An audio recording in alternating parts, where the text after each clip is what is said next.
Welcome to PonyFans.com's Scouting Report with SMU Radio Network analyst John Hampton.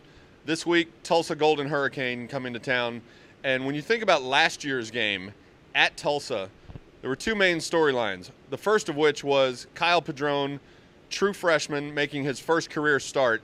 How surprised or impressed were you by the performance he turned in? Well, the prior week in Houston when he came off the bench, he showed an ability to make some plays, keep plays alive with his feet, get out of the pocket. Even for a young player, just had that knack of leading his team down the field. And so that week of practice, you can tell he gets really good coaching because they kept the game plan, not so much simplified, but they threw what he was the most comfortable with. And he got great protection, hit a couple plays early. Sean Berry McNeil converted a swing pass and made a big play for him, really got the game going. And for a true freshman making his first start period, he settled into the game really well. And I think the rest of the team, special teams, defense, really absorbed some of that energy from him. And the game was really never in question after that. The other main storyline out of that game was the SMU defense forced Tulsa's quarterback, G.J. Kinney, into presumably the worst game of his career. They banged him around a little bit. He goes 2 for 10, throws a couple of interceptions, had a total of 10 yards before he was knocked out of the game, I believe with a concussion. What do you remember about the SMU defense that day and how they were able to generate that kind of pressure and rattle a very talented quarterback? They called it a concussion, and I don't remember at what point in the game he took it. I do know early SMU was bringing pressure from seemingly everywhere, getting good, legal, clean shots on him. And Tulsa's offensive line last year wasn't very good. And there were opportunities for the defense to really go get after Kenny, force him into some bad throws. And I remember that particular day, you could see in the pregame, you could see Kenny's skill set. He's athletically very gifted kid, great arm. But once the game got started and he didn't have a lot of time to sit there and watch a defense and read his progressions, he wasn't very effective. And a lot of that, like I said, the offensive line wasn't very strong. But SMU, and I think for every defense out there on tape, they have to go get in his face. Got to bring people, not to hurt him, but to rattle him into some bad decisions. And that's what SMU was able to do last year. I think this year, though, Tulsa's offensive line is much improved. And you're starting to see the numbers from Kenny that were expected of him when he came out of high school, out of Gilmer going to Texas and then transferred to Tulsa. He's the real deal if you give him some time to throw. You mentioned he started his college career for UT. He was one of the really elite recruits in the country that year that he came out. When he's healthy, when he's not, getting beaten around a little bit and getting rattled, who does he remind you of? What does he do particularly well that lets him put up these almost video game-like numbers? All right, that's a good question. Athletically, he's not going to burn by you, but he can get by you. He can run. He can bounce around the pocket. His arm stands out. He's got a really live arm for not being that big, thick, trunk kid. He's not built to, he's not put together like he's just got a whip, but he can throw. I mean, he lets it spin. So I don't know of a player modern day that he's got a comparison. I've only seen him in person one game. I don't get to watch Tulsa much on TV. But I think from the sounds of it, with those receivers and their chemistry, he's just a pretty good leader, pretty good locker room guy. He doesn't big time anybody. Coming from Texas and then transferring, which seemingly is down a level to Tulsa, you could have a kind of an attitude problem with a kid like that. And from all accounts, he's a great leader, humble kid, and he works really hard. A lot of kids gravitate towards him. Kinney is leading a very potent offense. They're putting up 39.8, I think, points per game, over 500 yards per game, and a lot of it is through the air. They have 3 receivers who have more than 2,000 career receiving yards in their H-back Charles Clay, and then their 2 wideouts, Trey Johnson and Damaris Johnson. Where does this group of receivers rank among the receiver cores that SMU is going to see all year? Up towards the top, if not Tech and TCU level, right at it. Charles Clay, we talked about, feels like he's been there forever, because every year he's made plays against SMU that it's just kind of Freshman, he caught the big reception at the end of the game and put it away, and physically didn't look like a freshman. So he's kind of stuck in my mind. He's kind of an H-back guy for him, and so they get him into some motions, and he's got a lot of carries, averages 6-7 yards a carry. So he's a really good athlete, and he keeps you honest defensively. And then Damaris Johnson and Trey Johnson on the outside. I say outside, they're actually slot guys. They run Damaris in a lot of motion, a lot of the jet sweeps. I think he's the second, third leading rusher on the squad, on top of being a receiver. So they try to get him the ball in space. And then Trey Johnson's just been extremely solid from day one. True freshman kid out of South Grand Prairie. Got up there when Steve Cragthorpe was throwing it around, and they just, they recruited him, and he's a baller. He's a lot of great plays as a freshman, and they're in a system that, if you can buy some time for your quarterback, you can get these guys touches in all ways, in all. You think about it, you got the short passes, you get some vertical routes, you get jet sweeps, you get runs with an H-back.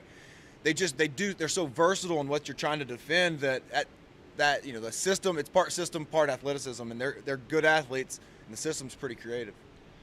Defensive coordinator Tom Mason said that Tulsa's offense runs more formations and motions and things like that than maybe any team in the country. How do you prepare as a defense? How do you prepare for an offense like that? How can you simulate that with only 3 or 4 days of practice to get ready? Well, anytime they run motion, they're doing two things in motion. They're trying to determine the coverage out of the secondary, whether if a guy goes with your motion receiver, it's man coverage. If he doesn't, it's zone. So they're trying to give the quarterback a pre-snap read. And then they're also trying to get guys looking at it without keeping their eye on their keys, trying to create some confusion. And I'm sure Coach Mason will tell you, it just simplify the game plan, and it just becomes an effort game for your defense. You don't try to create all sorts of confusion, because that's what Tulsa's trying to do with all that motion. Simplify it and use great effort and go get the quarterback. Go get in his face. Get them out of their rhythm. Get them out of comfort level pretty early. Ever since, as you mentioned, Steve Cragthorpe was their coach, Tulsa's been thought of as a passing team. And that certainly carries over till today. I mean, with the numbers they're putting up through the air. And you look at their numbers, their leading rusher, Alex Singleton, is only putting up 43 yards a game. But they have 5 guys averaging 20 or more, including their quarterback, G.J. Kinney, including their receiver, Damaris Johnson. And they're rushing for over 200 yards. Is this a dangerously deceptive or deceptively effective running team?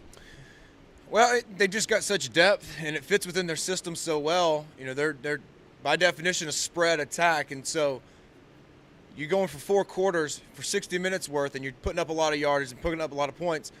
You just need fresh legs. So you're rolling in guys, and there's a selflessness about that you're asking these running backs to split time and to know that they're going to get running plays to their strengths. Like every player, if you look at their roster, their running backs, an inch or two shorter, a couple pounds heavier here, that they've all got a couple different attributes that suit what they're doing in their running game well. You got a couple in between the tackles guys, you got some guys out on the edge.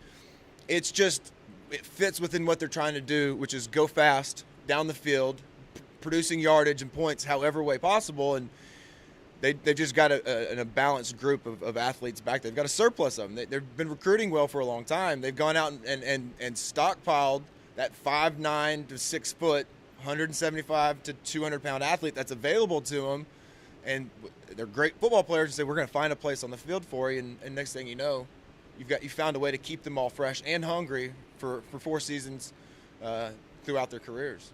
You talked about the numbers the Tulsa offense puts up, both on the scoreboard and all over the stat sheet. But to be honest, there are also some numbers going up on the defensive side as well. They're giving up 31 points a game and 417 yards per game. Tulsa operates its defense out of a 3-3-5 with 3 down linemen, 3 linebackers. How does that change what SMU can do with its protection schemes as opposed to when they face a traditional front 7 with either a 4-3 or a 3-4? Well, they run a 3-3-5 because they just don't have enough defensive linemen on campus, or they can't go recruit a surplus of those guys. So they've got many more athletes, and so they're just going to spread the field out. And then in today's college football, especially Conference USA, you're going to have to cover the whole field. Everybody wants to get into a spread, so you've got to have more athleticism out there. It's not going to change up SMU's system very much because you're counting the defenders in the box, and you've got an assignment. Each offensive lineman and the running back has an assignment on every defender. It's just going to take communication out of the offensive lineman to determine who the middle linebacker or where the pressure is, who's got who, and then it may present a much of a as far as a mismatch, a smaller, faster athlete coming from a further way against an offensive lineman. So maybe he makes a spin move or can make an offensive lineman get overextended to make him look bad, but it's not going to present a challenge from who do we have? Can we sort this out? Especially if it does early drive or two. But they've got good coaching, offensive line. Get over there with Coach Clem on the sideline and clear it out, iron it out. I think you'll see, after a couple early confusion spots, ironing that out and having a strong game. When you look at the Tulsa secondary, they do have 7 interceptions this year, but they've had sort of a rotation of moving parts as they're trying to tie down some chemistry and cohesiveness back there. SMU went vertical more against Rice with its passing game than it had during the first 4 games. Do you expect that to continue this week? If they get man coverage, sure. They've got some interceptions because they're just trying to bring pressure to get after a quarterback, force bad throws. SMU did the same last year defensively. Had some success, numbers-wise, yardage maybe didn't look very good, but they were creating turnovers. And they're trying to do the same thing.